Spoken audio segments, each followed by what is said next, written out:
नमस्कार। देश काल में आपका स्वागत है। मैं हूं मुकेश कुमार। दोस्तों, ऐसे समय में जब ईरान के साथ अमेरिका और इजराइल की जंग जारी है, ऐसे समय में जब यूक्रेन और रूस आपस में ज़बरदस्त तरीके से जंग में मुब्तला हैं, ऐसे समय में जब अमेरिका रूस के खिलाफ प्रतिबंधों को लगातार कड़ा करता जा रहा है, पूरी दुनिया पर दबाव बना रहा है कि वो रूस से तेल न खरीदे, रूस के साथ व्यापारिक संबंध न रखें और जो ऐसा कर रहे हैं उनके खिलाफ प्रतिबंध लगाने की धमकियां दे रहा है। अभी हाल में उसने 100% टैरिफ लगाने की घोषणा भी की है। ऐसे समय में अगर कोई अमेरिकी विमान रूस की धरती पर उतरे, बहुत ही गोपनीय तरीके से, बहुत ही रहस्यमयी तरीके से, तो बहुत सारे सवाल उठ खड़े होते हैं। जी हाँ, अमेरिका का विमान C-17 ग्लोब मास्टर थर्ड, जिसका टेल नंबर 077181 था, वो सीधे मॉस्को में उतरा था 25 अगस्त को।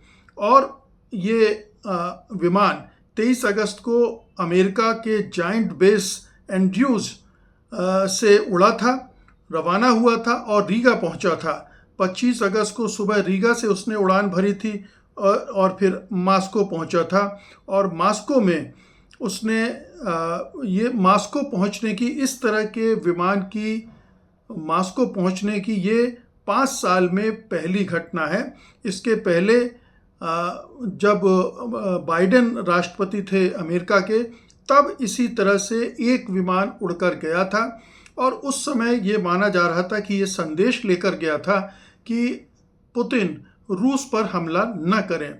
लेकिन 3 महीने बाद ही फिर रूस ने यूक्रेन पर हमला कर दिया था, यानी अमेरिका के बोलने का कोई असर उस पर नहीं हुआ था। तो सवाल उठता है कि अब उसी तरह का एक मिशन अगर लॉन्च किया गया है या अंजाम दिया गया, तो उसका मकसद क्या हो सकता है। ये जो C-17 सैन्य एयरक्राफ्ट की बात की, ये ट्रांसपोर्ट एयरक्राफ्ट है जो सैनिकों, सामान या VIP को ले जाने में सक्षम होता है। इस विमान पर अक्सर लो विजिबिलिटी मार्किंग्स होती हैं।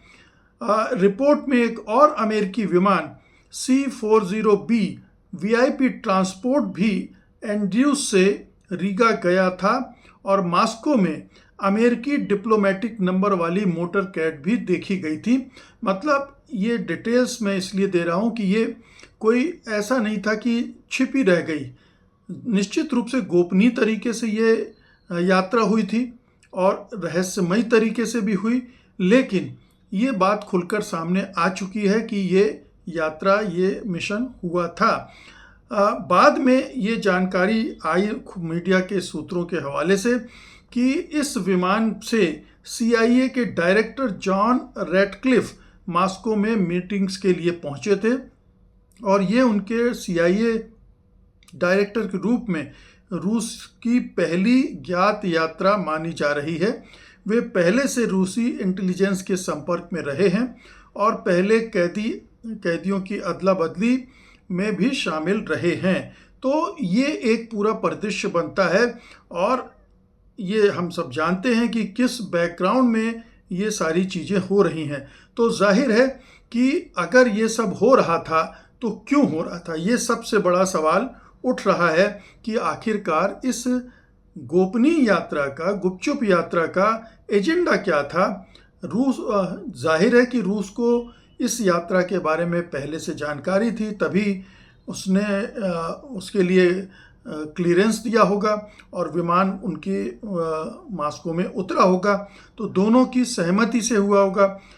हालांकि जो CIA प्रमुख हैं उनकी पुतिन से मुलाकात नहीं हुई, लेकिन ये सवाल तो उठ ही रहे हैं कि अगर पुतिन को संदेश देने के लिए भेजा गया था तो हो सकता है कि वहाँ की खुफिया एजेंसियों या अधिकारियों के साथ मुलाकात में रैटक्लिफ ने वो संदेश दिया हो।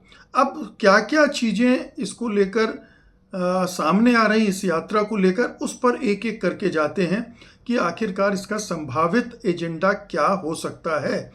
तो पहला तो ये है कि शायद जैसे पिछली बार बाइडेन के शासनकाल में पुतिन को एक संदेश दिया गया था कि भाई यूक्रेन पर हमला नहीं करना है, तो एक वॉल स्ट्रीट जर्नल के रिपोर्ट के अनुसार अमेरिकी खुफिया एजेंसियों के पास संकेत थे कि रूस नई मोबिलाइजेशन कर सकता है या नेटो की परीक्षा लेने की कोई कार्रवाई कर सकता है। मसलन किसी और नेटो कंट्री पर कोई छोटा मोटा हमला कर सकता है, ये देखने के लिए कि नेटो किस ढंग से रिस्पॉन्ड करता है। क्या वो आर्टिकल 5 के तहत जो नेटो में बाध्यता है कि नेटो के किसी भी देश पर अगर हमला होगा तो तमाम देशों पर हमला माना जाएगा, अमेरिका पर भी हमला माना जाएगा और फिर उसी तरह से प्रतिक्रिया की जाएगी। तो क्या ये चेताने के लिए गए थे रेडक्लिफ कि भाई अगर ऐसा होगा तो फिर एक बड़ी जंग छिड़ सकती है, हमें उतरना पड़ सकता है? क्या इस तरह का कोई एजेंडा हो सकता है? फिर दूसरा ये है कि यूक्रेन युद्ध चल रहा है और बहुत ही लगातार तेज़ होता जा रहा है। जो शांति वार्ताएं थी वो ठप पड़ी हुई हैं। अब ट्रंप प्रशासन चाहता है कि शांति वार्ताएं आगे बढ़ें।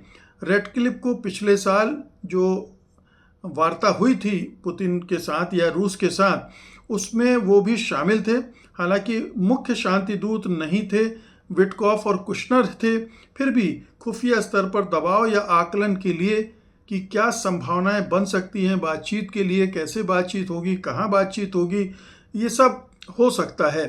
आपको याद होगा कि पिछले साल ही अमेरिका ने अमेरिकी राष्ट्रपति डोनाल्ड ट्रंप ने रूसी राष्ट्रपति व्लादिमीर पुतिन की अगवानी भी की थी अमेरिकी धरती पर, और वो भी एक बड़ी घटना मानी गई थी। बहरहाल, तो क्या इसके लिए कोई तैयारियों की कोशिश की जा रही, कोई आधार तैयार किया जा रहा है? क्या इसलिए रेडक्लिफ को भेजा गया था? ये एक बहुत महत्वपूर्ण सवाल है या एजेंडे का हिस्सा हो सकता है। फिर एक कयास ये लगाया जा रहा है कि अमेरिका ईरान पर लगातार आर्थिक दबाव बढ़ा रहा है। उसने बहुत सारे प्रतिबंधों की घोषणा की है, लेकिन रूस ईरान का एक बड़ा महत्वपूर्ण साझेदार है और डोनाल्ड ट्रंप शायद रूस से ये कहना चाहते होंगे कि वो ईरान की मदद ना करे या कम करे, और होर्मुज डल जमरू मध्य में जिस तरह का गतिरोध पैदा हो गया है उसको कैसे तोड़ा जाए, इस मामले में वो रूस की मदद लेना चाहते होंगे, व्लादिमीर पुतिन की मदद लेने की कोशिश कर रहे होंगे, ऐसी एक संभावना जताई जा रही है। फिर एक ये भी है कि खुफिया चैनल बनाए रखना है। रेडक्लिफ और रूसी प्रमुख, जो वहाँ की खुफिया एजेंसी, उसके प्रमुख सर्गेई नारिश्किन के बीच पहले से संपर्क बना हुआ था। ऐसे गुप्त दौरे अक्सर नियमित फ़ोन कॉल से ज़्यादा संवेदनशील संदेश देने के लिए किए जाते हैं। यानी अगर अमेरिका की जो सबसे बड़ी खुफिया एजेंसी CIA है, उसका चीफ रेडक्लिफ ऐसी स्थिति में जब पूरे शत्रुतापूर्ण संबंध हों मास्को जाता है, तो ये निश्चित रूप से कोई महत्वपूर्ण संदेश देकर भेजा गया होगा। और वो संदेश क्या है, इसको अभी तक डिकोड तो नहीं किया जा सका है, लेकिन ये संभावनाएं बनी हुई हैं कि इस तरह का कुछ चल रहा होगा। ये भी एक संभावना जाहिर की जा रही है कि क्या यूक्रेन और रूस के बीच जो कैदी हैं उनकी अदला बदली में कोई भूमिका CIA निभा सकती है, अमेरिका निभा सकता है। तो ये कुछ ऐसी संभावनाएं हैं जिनके बारे में बात की जा रही है। हालांकि एक संभावना की और बात की जा रही है कि हो सकता है कि अमेरिका ने रूस को कोई मदद भेजी हो, क्योंकि C-17 एक बड़ा ट्रांसपोर्ट विमान है और उसका इस्तेमाल अगर इस तरह से किया जा रहा है तो हो सकता है कि कुछ ऐसी चीज़ें मास्को को भेजी गई हों जो उसके लिए या पुतिन के लिए मददगार साबित हो सकती हैं यूक्रेन के युद्ध में। और जैसा कि ये शुरू से दिख रहा है कि पुतिन यूक्रेन की वार में अपनी जीत चाहते हैं और वहीं पर युद्ध जाकर रुकेगा, ये उनका एक तरह से ऐलान है। तो क्या अमेरिका इस तरह की स्थितियां पैदा कर सकता है जिसमें यूक्रेन को सरेंडर करने पड़ जाए और भले ही रूस की मदद से ये संभव हो और युद्ध रुके, तो ये भी एक संभावना है, हालांकि थोड़ा दूर की संभावना है। जहाँ तक यूक्रेन युद्ध में एक किसी बड़े डेवलपमेंट की बात है, तो अभी तुरंत कोई ब्रेक थ्रू की संभावना नहीं दिख रही है। शांति वार्ता आप जानते ही पहले से रुकी हुई है और कोई ऐसा प्रपोजल भी टेबल पर नहीं है जिसको लेकर दोनों पक्ष आपस में बातचीत करें या मॉस्को या पुतिन ने कोई इंटरेस्ट दिखाया हो। तो ये संभावना कम दिख रही है। संभावना इस बात की ज़्यादा मानी जा रही है कि बैक चैनल अगर किसी तरह का कोई रिस्क डेवलप हो रहा हो, कोई जंग के फैलने की आशंकाएं बढ़ रही हों, रूस कोई बड़ा हमला करने जा रहा हो, तो कैसे उसको रोका जाए, कैसे उसको नियंत्रित किए जाए। हम सब जानते हैं कि ट्रंप और पुतिन में पुरानी मित्रता है और इसी की वजह से ट्रंप ने पुतिन को अमेरिका बुलाया था, इसके बावजूद कि रूस के साथ अमेरिका की हमेशा से ठनी हुई है। 2025 में अलास्का में ये समिट हुआ था और ये संभावनाएं जताई जा रही थी कि अब कोई बड़ा ब्रेक थ्रू हो सकता है, लेकिन साल भर बाद भी कुछ डेवलपमेंट उसमें नहीं हुआ है। तो क्या ट्रंप अपनी दोस्ती का तकाजा देते हुए पुतिन से कुछ क्या उम्मीद कर रहे हैं कि किसी तरह से रास्ता निकले युद्ध रोकने का, ताकि उसका श्रेय वो मिड टर्म इलेक्शन जो नवंबर में होने वाले हैं उसके लिए उठा सकें, क्योंकि मिड टर्म में जो दुर्गति हो गई है ट्रंप की, उसमें कोई भी संभावना नहीं दिख रही है कि उनकी पार्टी का जो बहुमत है संसद के दोनों सदनों में वहाँ रह पाएगा, कांग्रेस और सीनेट में। ऐसी सूरत में एक बड़ी उपलब्धि की ज़रूरत है ट्रंप को, जो ईरान में हार हुई है उसको छिपाने के लिए, उसको लोगों की नज़रों से, मतदाताओं की नज़रों से हटाने के लिए। तो ये बहुत मुमकिन है कि वो इस काम में रूस की मदद मांग रहे हों कि किसी भी तरह से यूक्रेन के बारे में कोई डील हो जाए, यूक्रेन में शांति स्थापना के बारे में कोई समझौता हो जाए और जिसको वो मिड टर्म इलेक्शन में अपनी उपलब्धि के तौर पर पेश कर सकें और भुना सकें।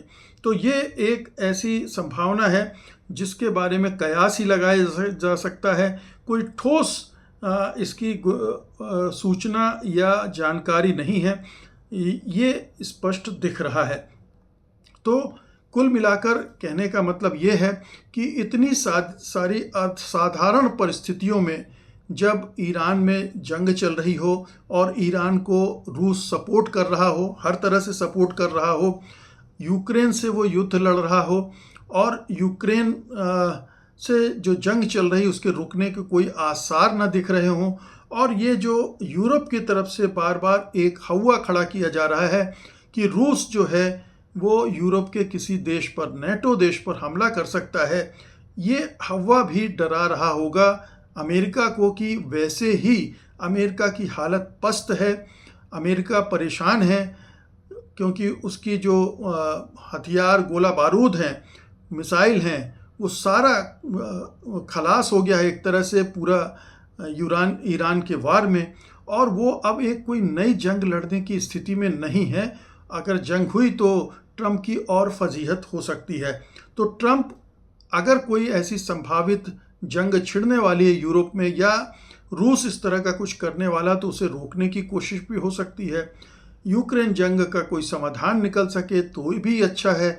और ईरान के मामले में, होर्मुज के मामले में अगर रूस किसी तरह से मदद कर सके और वहाँ अगर होर्मुज खुल जाए कायदे से, तो जो अमेरिकी मतदाताओं पर महंगाई का बोझ बढ़ता चला जा रहा है और अमेरिकी अर्थव्यवस्था पर भी उसका बुरा असर पड़ रहा है, तो इसको भी मैनेज किया जा सके। यानी दरअसल ट्रंप अपनी क्राइसिस को मैनेज करने के लिए हाथ पैर मार रहे हैं और रूस के सामने गिड़गिड़ाने की स्थिति में पहुंच गए हैं।